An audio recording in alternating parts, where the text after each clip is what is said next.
Please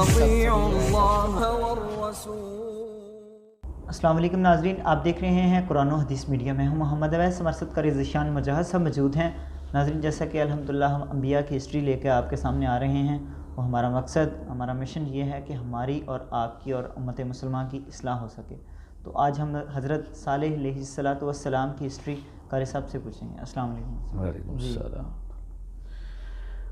یہ اویس بھائی حضرت صالح علیہ السلام یہ تقریباً چھٹے پیغمبر ہیں۔ جی، اللہ کی طرف سے ان کو نبوت عطا کی گئی، اور ان کی جو قوم تھی وہ بھی پہلی کچھ قوموں کی طرح اسی طرح وہ بت پرست تھی، بتوں کی پوجا کرتی تھی، کیونکہ یہ بتوں کی پوجا اس کا آغاز قوم نوح سے شروع ہو گیا تھا۔ نوح علیہ السلام کی جیسے بتایا کہ ان کے 5 نیک لوگ تھے، انہوں نے ان کے مجسمے بنائے اور چلتے چلتے آگے وہ سلسلہ چلتا گیا۔ قوم نوح کی ہلاکت، تباہی، بربادی کے بعد پھر جب قوم سمود اس کے اندر یہ سلسلہ آ گیا بت پرستی کا۔ یہ ہوتا تب ہی رہا، جیسے جب وقفہ پڑتا تھا تو جہالت عام ہو جاتی تھی، پھر وہ کسی نہ کسی نیک بزرگ کو لے کر کے جب وہ فوت ہو جاتا اس کا مجسمہ بنا لیتے، تصویر بنا لیتے، پہلے کاغذ کے اوپر یا مثال کے چمڑے کے اوپر، کپڑے کے اوپر، کسی چیز کے اوپر، بعد میں اس کو یاد دہانی کے لیے اس کا بت بنا لیتے پتھر کی صورت میں، پھر اس کو پوجنا شروع کر دیتے۔ تو اسی طرح صالح علیہ السلام کی جو قوم تھی ان کے اندر بھی بت پرستی تھی، بتوں کی پوجا کرتے تھے، اور اسی طرح ان کے اندر بھی یہ بھی ایک ایپ پایا جاتا تھا کہ یہ بھی اپنے آپ کو بڑا سمجھتے تھے، تکبر اور غرور والا یہ جو بات ان کے اندر بھی پائی جاتی تھی۔ حضرت صالح علیہ السلام نے ان کو بارہا بار منع کیا، ایک تو اللہ تعالیٰ کی عبادت کی طرف بلایا، توحید کی دعوت دی، اور بت پرستی سے منع کیا۔ پھر اسی طرح کہ آپ ایک اللہ کو ماننے والے بن جائیں، حدود اللہ کو پامال نہ کریں۔ یہ انسان عارضی ہے، اس دنیا کے اوپر آیا، ایک دن اس نے چلے جانا ہے۔ یہ آپ بڑی بڑی عمارتوں کے اوپر اور اپنی جائیداد کے اوپر گھمنڈ نہ کرو۔ بارہا بار سمجھانے کے باوجود انہوں نے بھی یہی اعتراض کیا کہ ایک غریب کو، ایک عام سے انسان کو اللہ نے نبی بنا کے بھیجنا تھا، بڑوں میں سے کوئی چنتا اللہ تعالیٰ۔ بہرحال جب نہ مانے تو انہوں نے بھی واض و نصیحت سن سن کے وہ اکتا گئے۔ جب کثرت کے ساتھ حضرت صالح علیہ السلام نے واض و نصیحت کی تو انہوں نے کہا ٹھیک ہے، اگر آپ نبی ہیں، سچے اللہ کی طرف سے آپ کو بھیجا گیا تو پھر ہم، ان کا ایک میلہ ہوتا تھا، عید کا دن کہتے تھے، اکٹھے ہوتے تھے لوگ، تو تاریخ کے اعتبار سے انہوں نے اس کے اندر یہ ڈیمانڈ کر دی، ان کے ایک بندے نے کہا کہ اگر واقعی آپ نبی ہیں، اللہ کی طرف سے بھیجے گئے، تو ہم آپ سے ایک نشانی مانگتے ہیں معجزے کے طور پہ، کہ واقعی آپ کی اللہ کے ساتھ بات ہوتی ہے،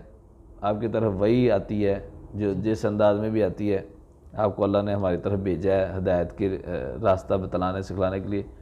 تو آپ اپنے اللہ سے، ہم آپ سے کہتے ہیں آپ اپنے اللہ کو کہیں، اپنے مالک خالق کو، وہ یہ ایسا کام کر کے دکھائے تو ہم مان لیں گے۔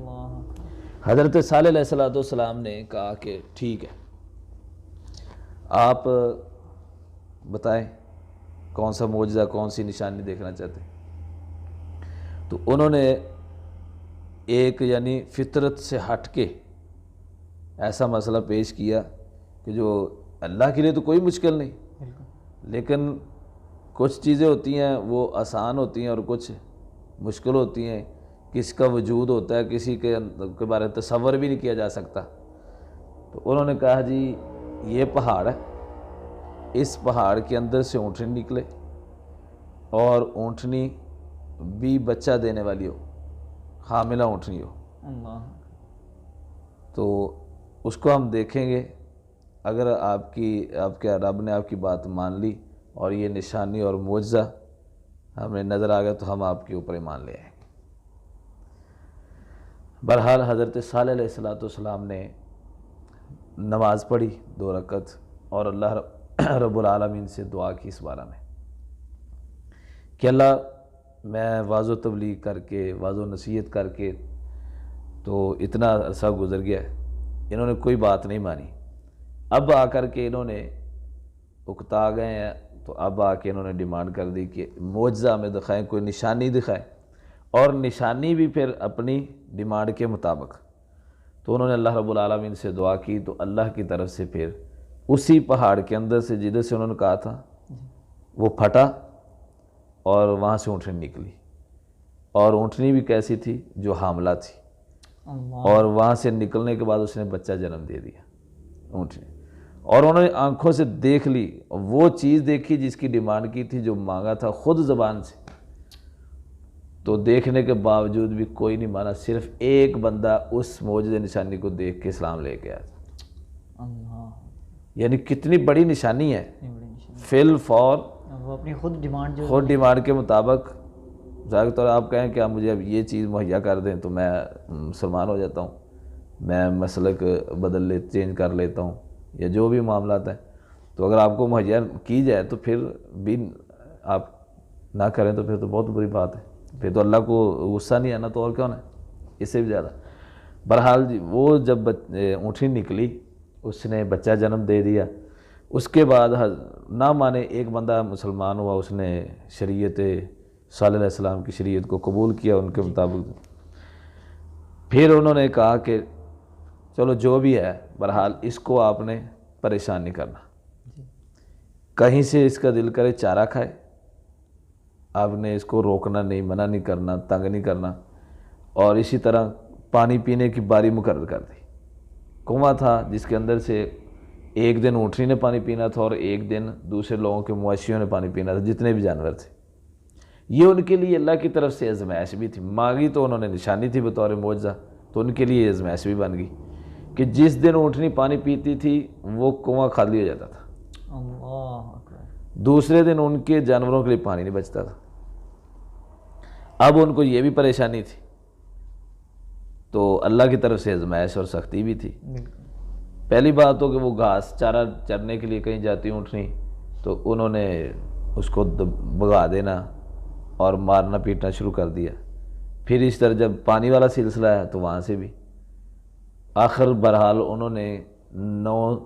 تقریباً لوگوں نے مل کے، یا ایک گروپ تھا ایک جماعت کی شکل میں، کہ جنہوں نے اس اونٹنی کو کاٹ دیا، اس کی ٹانگیں کاٹ دی، اور اس کو بری طرح کی یعنی سزا دی، اور جو اس کا بچہ تھا وہ بھاگ گیا اور وہ چھپ گیا۔ تو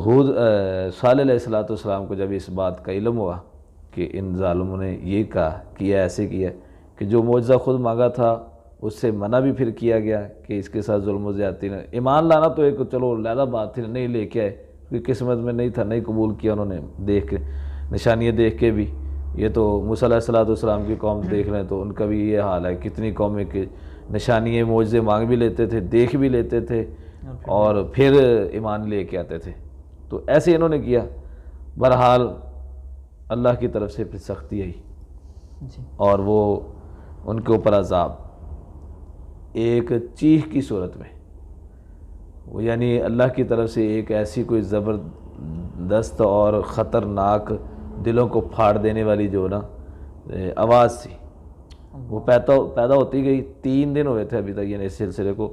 بلکہ اسی دن سے مسئلہ شروع ہو گیا، اور 3 دن کے اندر اسی آواز کے ساتھ ان لوگوں کے دل پھٹ گئے، اور وہ قوم تباہ و برباد ہوگی۔ یعنی عذاب دیکھیں، اب چیخیں تو ہوتی ہیں، آوازیں تو ہوتی ہیں خطرناک اور بڑی بے درد قسم کی، لیکن وہ چنگار صحیح کہا گیا کہ ایسی چنگار تھی کہ ان کے دل پھٹ گئے۔ تو یعنی انہوں نے کیا کیا، ان کے اندر ایک تو یہی کہ پہلی بات تو اللہ کو چھوڑ کے غیروں کو پکارتے تھے، دوسرے نمبر پہ کہ وہ اپنے گناہ کے اوپر اڑے ہوئے تھے، سب کچھ دیکھ لینے کے باوجود بھی وہ اس اللہ کو نہیں مان رہے کہ جو اتنی قدرت رکھنے والا ہے کہ جو آپ مانگے بطور معجزہ اور نشانی وہ فی الفور دکھا دینے والا ہے، ایسی ہستی ہے، سب کچھ دیکھ لینے کے بعد بھی پھر وہ نہ مانے۔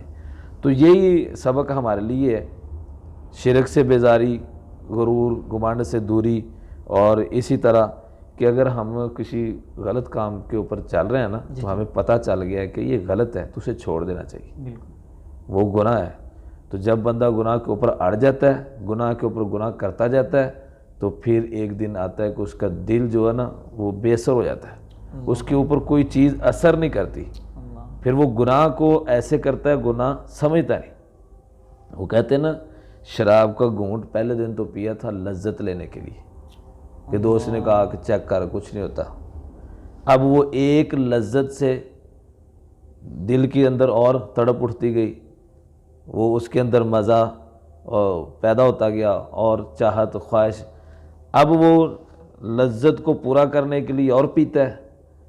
پھر وہ جب اس کی لذت پوری ہوتی ہے تو پھر اس گناہ سے ایک گناہ اور جنم لیتا ہے، وہ زنا۔ اب اس نے شراب پی تھی لذت کے لیے، اب اس لذت سے ایک لذت اور پوری کرنے کے لیے اس نے گناہ کیا ہے اور وہ زنا کیا، اب پھر زنا کر لیا اور وہ بدہوشی میں، بے ہوشی میں اور خواہشات کو پورا کرنے کے چکر میں پھر اب دیکھنے کیسے ایسے مسائل پیدا ہوتے ہیں کہ وہاں حمل ٹھہرا، ٹھیک ہے، پھر اس کو شرمندگی سے اپنے آپ کو بچانے کے لیے پھر اس کا قتل کیا، ٹھیک ہے، تو یعنی ایک لذت کی وجہ سے کتنے گناہ کیے۔ اب بجائے اس کے کہ اس سے وہ دیکھ کے کہ بھی ایک شرابی کا، ایک زانی کا کیا حشر ہے، اس سے پیچھے ہٹے تو وہ آگے بڑھتا جاتا ہے۔ جب اڑ جاتا ہے انسان ایک گناہ کے اوپر ٹک جاتا ہے، دیکھتا بھی ہے کہ یار یہ گناہ کرنے والا بندہ ہے، اس کے اوپر کتنی سختی ہیں، کتنے عذاب ہیں اللہ کی طرف سے آ رہے ہیں، تو ہمیں بچنا چاہیے، توبہ کرنی چاہیے۔ لیکن دیکھنے کے باوجود بھی جب بندہ لگ رہا ہے تو پھر اللہ کی طرف سے ایسی سختی آتی ہے، ایسا سخت عذاب اور سزا آتی ہے کہ بندہ سوچ میں نہیں سکتا کہ یہ ایسا ہوگا اس کے ساتھ۔ وہ کسی بیماری کی صورت میں آپ دیکھتے ہیں کہ بندہ چلا جا رہا، گرا، وہ ٹانگ ٹوٹ گئی، بندہ کوئی ایکسیڈنٹ ہو گیا، حادثہ ہو گیا۔ یہ ضروری نہیں کہ ازمائش ہی انسان کے اوپر، ہم تو آج کوئی غلط ہے وہ بھی کہتا ہے میرے اوپر ازمائش ہے، کوئی صحیح ہے تو وہ بھی کہتا ہے، اس نے تو کہنا ازمائش، لیکن ازمائش اور بندہ خود ججمنٹ کر سکتا ہے کہ میرے اوپر یہ اللہ کی طرف سے ازمائش ہے یا کوئی میرے گناہ کی وجہ سے سختی ہے۔ تو اس لیے سبق اس کے اندر ہمارے لیے یہی ہے کہ اگر ہم گناہ کر رہے ہیں نا، پہلے تو اپنے آپ کو دیکھیں کہ ہمارے اندر یہ گناہ تو نہیں پایا جا رہا جو پہلی قوموں میں پایا جا رہا تھا۔ پہلے ہر انسان اب خود دیکھے، پھر اپنے گھرانے کو دیکھے کہ میرے گھر کے اندر کوئی بندہ ایسا جو شرک کرنے والا ہو، کوئی ایسا جو ریاکاری کرنے والا ہو، ایسا جو گناہ کے اوپر اصرار کرنے والا ہو، کرتا ہی جا رہا ہے، تو خود بھی اپنی اصلاح کرے، اپنے گھر والوں کی اصلاح کرے، اپنے دوستوں کی اور اپنے رشتہ داروں کی۔ تو اللہ سے دعا ہے کہ اللہ ہمیں حقیقی معنوں میں اپنی اصلاح کی توفیق عطا فرمائے۔ ماشاء اللہ قاری صاحب ہمیں جو ہے وہ ہسٹری کے متعلق بتا رہے تھے، تو اللہ تعالیٰ ہمیں سمجھنے کی توفیق عطا فرمائے۔ اگلے پروگرام میں پھر حاضر ہوں گے، تب تک کے لیے ہمیں اجازت دیجیے، اللہ حافظ۔ دعوت قرآن و سنت اپنی یہ پہچان ہے۔